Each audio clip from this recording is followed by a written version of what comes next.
Hello my dear student. तो कैसे हैं आप लोग? आशा करता हूँ आप लोग बहुत अच्छे होंगे। और आप सभी स्टूडेंट के लिए ये 30 क्वेश्चन जो हम लाए हैं साइकोलॉजी का, ये बहुत ही महत्वपूर्ण प्रश्न है। और आप सभी स्टूडेंट को इस वीडियो को शुरू से लास्ट तक देखना है। जिस तरह से आप सभी स्टूडेंट देखोगे हिस्ट्री का और हम पॉलिटिकल साइंस का नहीं, ये ज्योग्राफी का 30 वायरल प्रश्न पत्र आपके लिए लाए थे, उसी तरह से साइकोलॉजी का भी आज हम आपको 30 वायरल प्रश्न पत्र कराने वाले हैं। आप सभी स्टूडेंट यस ये तीनों यानी 30 प्रश्न को एकदम आराम से देखिएगा, इत्मीनान से देखिएगा। तो चलिए शुरुआत करते हैं। आपका पहला क्वेश्चन क्या है देखिएगा। इसमें एक औसत व्यक्ति की बुद्धि लब्धि का प्रसार क्या है, ये आपको बताना है। एक औसत व्यक्ति की बुद्धि लब्धि का प्रसार कितना होता है? 121 से 132, 109 से 120, 90 से 110, 74 से 89। इसका जवाब आपका होंगे 90 से 110। ठीक है। दूसरा क्वेश्चन आपका है, किसने बुद्धि को एक सार्वभौम क्षमता माना है? वेस्लर, अल्फ्रेड, बीने, गार्डनर, इनमें से कोई नहीं। इसका राइट आंसर आपका क्या हो जाएगा? इसका राइट आंसर हो जाएगा अल्फ्रेड बीने हो जाएंगे। क्या हो जाएंगे? अल्फ्रेड बीने हो जाएंगे।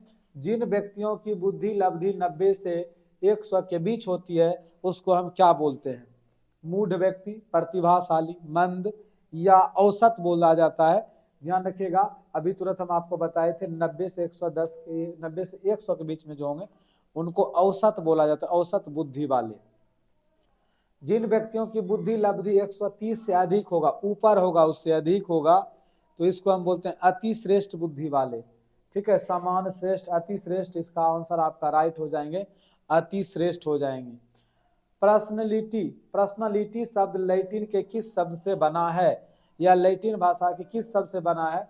या लैटिन भाषा के परसोना शब्द से बना है? यानी 5 का आंसर आपका क्या हो जाएगा? ए नंबर हो जाएगा, परसोना। बच्चे में स्व का विकास, छोटा बच्चा जो होता है उसमें स्व का विकास जो होता है वह कितने उम्र में हो जाता है? 1 वर्ष में, 3 वर्ष में, 2 वर्ष में या 6 महीने में? तो बच्चे में याद रखिएगा स्व का जो विकास होता है वह होता है 6 महीने। आंसर हो जाएंगे आपका 6 महीने हो जाएंगे। टाइप ए प्रकार के जो व्यक्ति होते हैं इनमें से कौन सी विशेषता पाई जाती है? टाइप ए प्रकार के लोगों में कौन सी विशेषता पाई जाती है? प्रतियोगी भावना, आक्रामकता, बेसब्री या इनमें से सभी? तो इस तरह के व्यक्ति में देखोगे प्रतियोगी भावना जो है यह अधिक पाया जाता है। ठीक है, प्रतियोगी भावना अधिक पाया जाता है। एग्रोफोबिया का अर्थ क्या होता है? एगारोफोबिया का अर्थ क्या होता है? ऊंचाई से डरना, कुत्ता से डरना, भीड़ भाड़ वाली जगह से डरना, इनमें से कोई नहीं। ये आपको बताना, इसका आंसर क्या हो जाएंगे? राइट। इसका राइट आंसर हो जाएंगे भीड़ भाड़ वाली जगह से डरना। क्या हो जाएंगे? भीड़ भाड़ वाली जगह से डरना। MMPI का पूरा नाम क्या है? इसका पूरा नाम क्या है ये आपको बताना है। MMPI का पूरा नाम, ये ऑप्शन आप देखिएगा और इसका आंसर आपका हो जाएंगे मिनेसोटा बहुपक्षीय व्यक्तित्व सूची, यानी कि ए नंबर। निम्नलिखित में से कौन सामाजिक प्रतिबल है? इसमें से सामाजिक प्रतिबल कौन है? द्वंद्व, कुंठा, भूकंप, विवाह विच्छेद।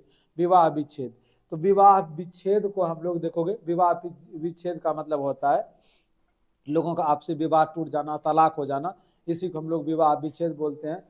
और ये सामाजिक प्रतिबल कहलाता है, सामाजिक प्रकार का स्ट्रेस इसको हम बोलते हैं। प्रतिबल का नकारात्मक पहलू क्या होगा? Hyper stress, distress, you stress या हाइपो स्ट्रेस। इसका नकारात्मक प्रतिबल क्या होता है? इसका नकारात्मक प्रतिबल होता है डी स्ट्रेस होते हैं। क्या होते हैं नकारात्मक प्रतिबल? D stress. आक्रमण एवं हिंसा का क्या कारण है? पीड़ा, कुंठा, मदिरा या इनमें से सभी? आक्रमण और हिंसा का यहाँ पे ये सभी कारण बन सकते हैं इनका। ठीक है, 12 नंबर का आंसर आपका क्या हो जाएंगे? 12 नंबर का आंसर आपका हो जाएगा डी नंबर। तनाव के धनात्मक पहलू को, नकारात्मक पहलू को देखोगे डिस्ट्रेस बोले थे, इसके धनात्मक पहलू को यू स्ट्रेस बोला जाता है। क्या बोला जाता है? You stress. निम्नलिखित में कौन बुलिमिया विकार है? इनमें से बुलिमिया विकार किनको बोलते हैं? भोजन विकार को, नैतिक विकार को, भावात्मक विकार को, चरित्र विकार को। इसका राइट आंसर आपका हो जाएगा क्या?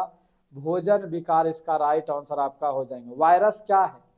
पैथोजोन्स, एंटीजोन्स, एंटीबॉडीज, इनमें से कोई नहीं। तो इसका आंसर आपका हो जाएगा पैथोजोन्स हो जाएंगे। क्या हो जाएंगे? इसका राइट आंसर आपका पैथोजोन्स। अब आपका यहाँ पे ये रहा 16 नंबर का प्रश्न। एक्रोफोबिया का अर्थ क्या होता है? बिल्ली से डरना, कुत्ते से डरना, ऊंचाई से डरना, आंधी तूफान से डरना।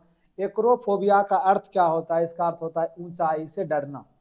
कुछ लोग को देखो ऊंचाई से डर लगते हैं तो वो एक्रोफोबिया उस तरह के, ध्यान रखेगा, उसके मन में इस बात का डर है, ऊंचाई से डर।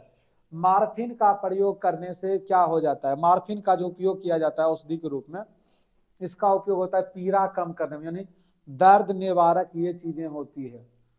इनमें से कौन मादक द्रव्य नहीं है? इनमें से मादक द्रव्य कौन नहीं है? कोकन, कॉफी, स्मैक या अफीम। मादक द्रव्य इसमें कौन नहीं है? मादक द्रव्य ध्यान रखिएगा, नशा वाले जो पदार्थ होते हैं उसको हम मादक द्रव्य बोलते हैं। तो इसमें कॉफी, तो इसको यूज करने से ऐसा थोड़े कि व्यक्ति को नशा चढ़ जाता है।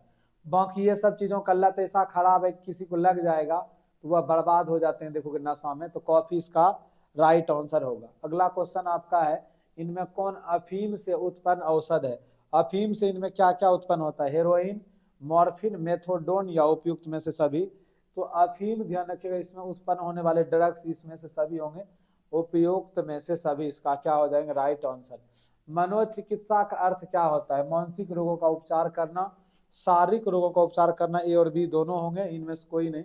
मनोचिकित्सक जो होते हैं उसका काम होता है, ध्यान रखिएगा, मानसिक रोगों का उपचार करना। आंसर क्या हो जाएंगे? मानसिक रोगों का उपचार करना।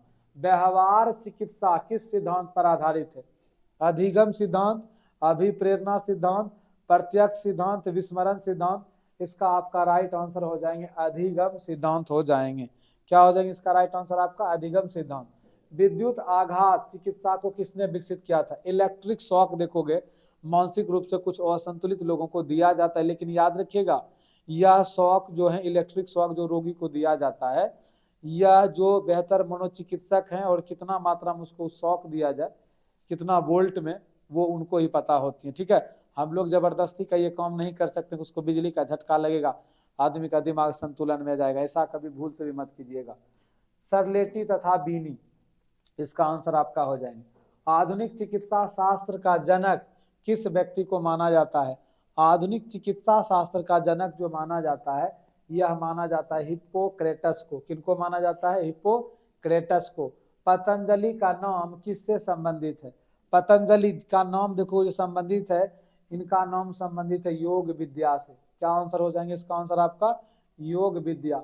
पूर्व ग्रह एक प्रकार का क्या है? पूर्व ग्रह का मतलब होता है किसी व्यक्ति के प्रति जो आप नकारात्मक, पॉजिटिव नेगेटिव जो भावना बना लेते हो, इसको हम पूर्वाग्रह बोलते हैं पहले से। ये एक प्रकार का मनोवृत्ति, यह पूर्वाग्रह क्या? एक प्रकार का मनोवृत्ति है। किसी व्यक्ति या समूह के प्रति नकारात्मक मनोवृत्ति को क्या बोला जाता है? किसी व्यक्ति के प्रति जो आप नकारात्मक मनोवृत्ति बना लेते हो, इसको बोला जाता है पूर्वाग्रह बोला जाता है। इसको क्या बोला जाता है? याद रखिएगा, पूर्वाग्रह। उसके बारे में देखोगे आप डाउट कर लिए, शक कर लिए, नकारात्मक देखोगे मन उसके प्रति आपके मन में उत्पन्न हो रही है बात है, इसको हम लोग पूर्वाग्रह बोलते हैं। निम्न में से कौन प्राथमिक समूह का उदाहरण है? इनमें से प्राथमिक समूह का उदाहरण कौन हो जाएगा? परिवार, खेल का मैदान, वर्ग, इनमें सभी प्राथमिक समूह का उदाहरण इनमें से क्या हो जाएंगे? आपका परिवार हो जाएगा। कौन सा समूह हम समूह कहलाता है, ये आपको बताना है। तो इसका राइट आंसर आपका हो जाएगा अंतः समूह। इनमें से क्या हो जाएंगे? आपका राइट आंसर अंतः समूह हो जाएंगे। अब ये आपका दो व्यक्तियों के समूह को किस समूह के अंतर्गत रखा जाता है? संगठित, द्वितीयक, प्राथमिक या अस्थायी? दो व्यक्तियों के समूह को प्राथमिक समूह के अंतर्गत रखा जाता है, यानी 29 का आंसर आपका हो जाएगा सी नंबर। दफ्तर एवं फैक्ट्री के कर्मचारी का समूह कैसा समूह होता है? दफ्तर और फैक्ट्री के कर्मचारी का जो समूह का जो एग्जाम्पल है, याद रखिएगा, यह हो जाएंगे क्या? अंतः समूह हो जाएंगे। तो इस तरह से आपका देखोगे 1 से लेकर के 30 तक के सारे क्वेश्चन को हम कंप्लीट किए। उम्मीद है कि आप सभी स्टूडेंट इस वीडियो को शुरू से लास्ट तक जरूर वॉच किए होंगे। इसी तरह से आप लोगों का जो है यह 30 क्वेश्चन का जो सीरीज है, आपको अलग अलग सब्जेक्ट का वीडियो आपको मिलता रहेगा, और आप सभी स्टूडेंट इस वीडियो को देखें। और यहाँ से आप देखोगे ये सारे क्वेश्चन जो देखोगे महत्वपूर्ण क्वेश्चन सेलेक्ट करके लाया जाता है। कम समय में आप लोगों को इतना सारा प्रश्न करवाया जाता है ताकि आपकी रिजल्ट जो है वह बेहतर आए। तो आप सभी स्टूडेंट इस वीडियो के नीचे लिखिएगा कि आप लोगों ने कितने क्वेश्चन का सही सही जवाब दिया, और यह वीडियो कैसा लगा ये भी आप लिखिएगा। जो हमारे नए विद्यार्थी होंगे इस चैनल को सब्सक्राइब कर लीजिएगा, वीडियो को लाइक कर लीजिएगा। तो चलिए आप सभी स्टूडेंट से अब इसी तरह के वीडियो को लेकर के हम अगले सेशन में आएंगे। तब तक के लिए अगले सेशन मतलब नहीं, अगले वीडियो में हम आएंगे। तो आज की क्लास को यहीं पे समाप्त करते हैं। जय हिंद,